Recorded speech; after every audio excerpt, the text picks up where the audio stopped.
Hyundai.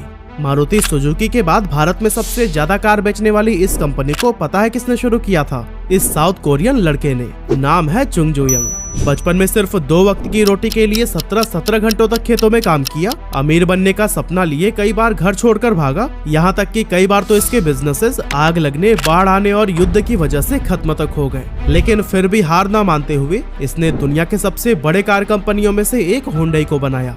सो अगर आपको भी लगता है कि बुरा सिर्फ मेरे साथ ही क्यों होता है, तो इस वीडियो को आपको पूरा देखना चाहिए, क्योंकि यह वीडियो आपकी लाइफ बदलने वाला है।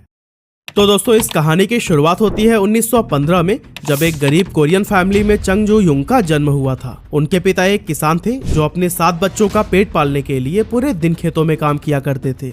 यूं तो चुंग जो यंग का सपना पढ़ लिख कर एक टीचर बनने का था, लेकिन गरीबी इतनी थी कि कई बार तो भूखे पेट ही सो जाना पड़ता था। ऐसे में अच्छी एजुकेशन लेना उनके लिए एक खूबसूरत सपने से ज्यादा कुछ भी नहीं था। खराब फाइनेंशियल कंडीशन के चलते चंग अपने पिता के साथ दिन भर खेतों में ही काम करते हुए बिताते। इसके अलावा कभी वो जानवरों को चराने का काम करते, तो कभी लकड़ियां काटकर उसे शहर बेचने लेकर जाते। लेकिन जब वो सिटी लाइफ को देखते थे तब उन्हें बहुत हैरानी होती थी। साफ सुथरे लोग, खूबसूरत कपड़े, अच्छे रोड और खाने की तो कोई कमी ही नहीं। ये सब देखकर उनके मन में भी ख्याल आता था कि अगर वो भी शहर चले जाएं तो एक अच्छी जिंदगी गुजारने लगेंगे। लेकिन समस्या ये थी कि अपने 16 साल के बच्चे को उनके माता पिता अकेले जाने ही नहीं देंगे। उसी दौरान चंग जो यंग के हाथ में एक न्यूज़पेपर लगा, जिसमें खबर छपी थी कि पास के शहर में कंस्ट्रक्शन का प्रोजेक्ट चल रहा है और इसके लिए वर्कर्स की जरूरत है। और जैसा कि उन्हें पता ही था कि उनके मम्मी पापा तो उन्हें जाने नहीं देंगे, इसीलिए वो बिना किसी को बताए 1932 में घर से भाग गए। इसके बाद से वो नोन शहर पहुंचे, जहां उन्हें कंस्ट्रक्शन प्रोजेक्ट में मजदूरी के लिए रख लिया गया।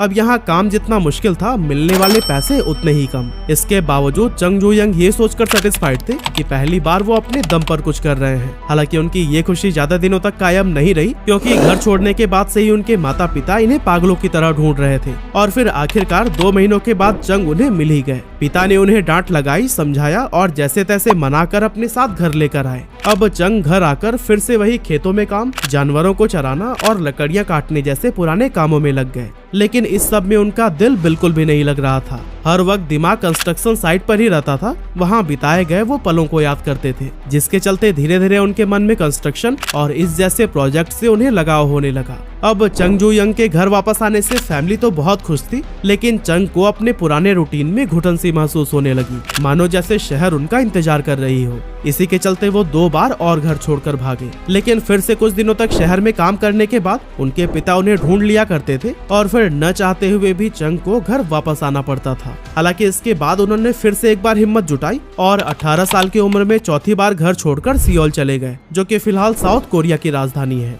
यहाँ पहले तो इन्होंने कंस्ट्रक्शन साइट पर एक मजदूर का काम किया, लेकिन फिर कुछ समय के बाद उन्हें एक फैक्ट्री में जॉब मिल गई, जहाँ पर चंग एज अ असिस्टेंट काम करने लगे। इस तरह यहाँ काम करते करते कुछ ही दिनों में उन्हें बोखयुंग राइस स्टोर नाम की एक चावल की दुकान में अच्छी सैलरी पर डिलीवरी बॉय की जॉब मिल गई और यहाँ से उनके लाइफ में पॉजिटिव बदलाव आना शुरू हुआ। चंग जो यंग अपने काम को खूब एंजॉय कर रहे थे और अपनी पूरी लगन व ईमानदारी के साथ अपनी ड्यूटी निभा रहे थे, जिसे देखकर स्टोर के मालिक उनसे खूब इम्प्रेस हुए और फिर सिर्फ 6 महीनों में ही उन्हें डिलीवरी बॉय से शॉप का मैनेजर बना दिया गया। फिर आया 1937, जब शॉप के मालिक बहुत बीमार पड़ गए और उनमें इतनी भी ताकत नहीं बची थी कि वो आगे के कामकाज को संभाल सके। ऐसे में उन्होंने अपना ये राइस स्टोर चंग के हाथों में सौंप दिया। इस तरह से सिर्फ 22 साल की उम्र में चंग अपनी मेहनत के दम पर राइस स्टोर के एम्प्लॉय से उसके मालिक बन गए थे और फिर उन्होंने इस स्टोर का नाम बदलकर क्योंगिल राइस स्टोर रख दिया।